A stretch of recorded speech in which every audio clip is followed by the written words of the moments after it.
Welcome back.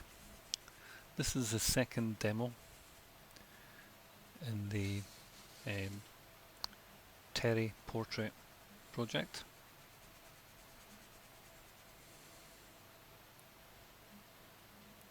Again, I'm working on the check shirt, but this time it's the check shirt of the main central figure.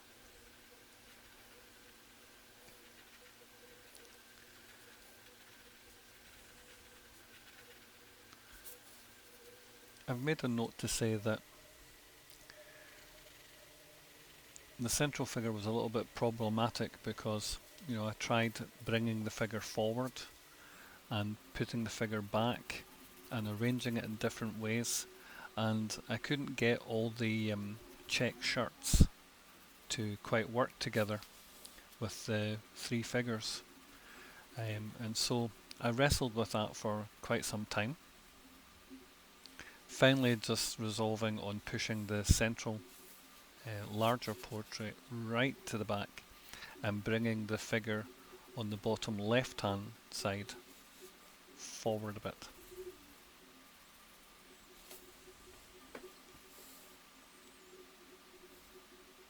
I tried to shape it so that the figures appeared as if they were in real space. So the figure, for instance, on the bottom left hand corner would cast a shadow and influence the figure behind it.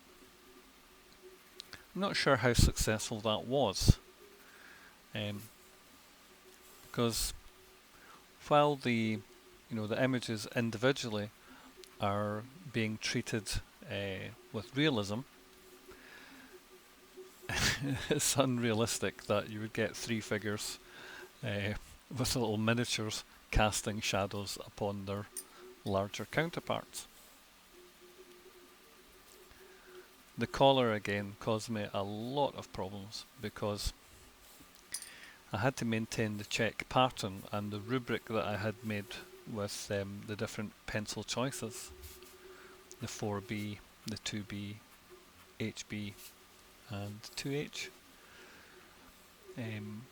because the collar is obviously the same pattern but it's travelling in a different direction, and so some editorial choices were made to simplify and also to move some of the details around. I didn't follow my reference photos completely slavishly. I did exert some kind of editorial control over them.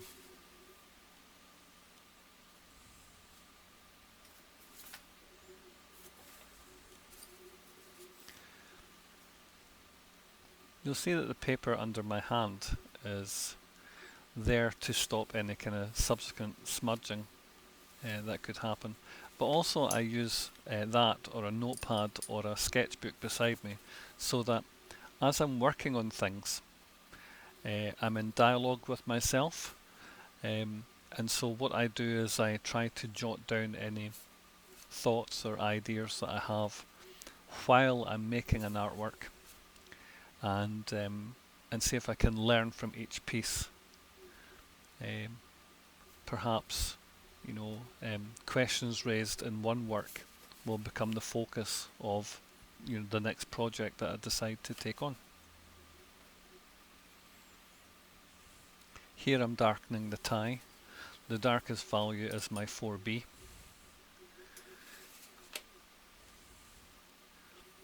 And then the mid-tone there, I believe, may be an HB pencil.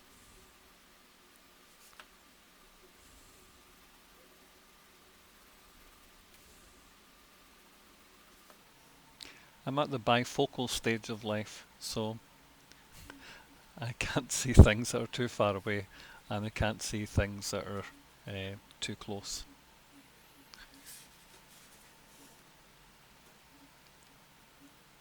So I try to keep my pencils in order so that I know exactly where to reach them, but sometimes, I lose track of them.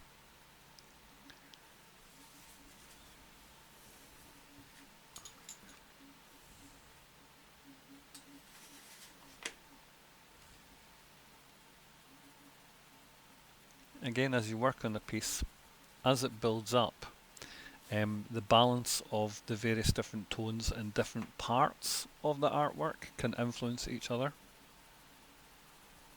and so it's sometimes necessary to rework parts to make sure that that balance works, that one piece isn't drowned out in a sense by some other part. So, and as you can see anyway, I tend to work try to work all the artwork at the same time, not just focus on one area, although I have been working methodically through this portrait commission. Thank you so much for viewing this video, and I hope you can join me for the next one.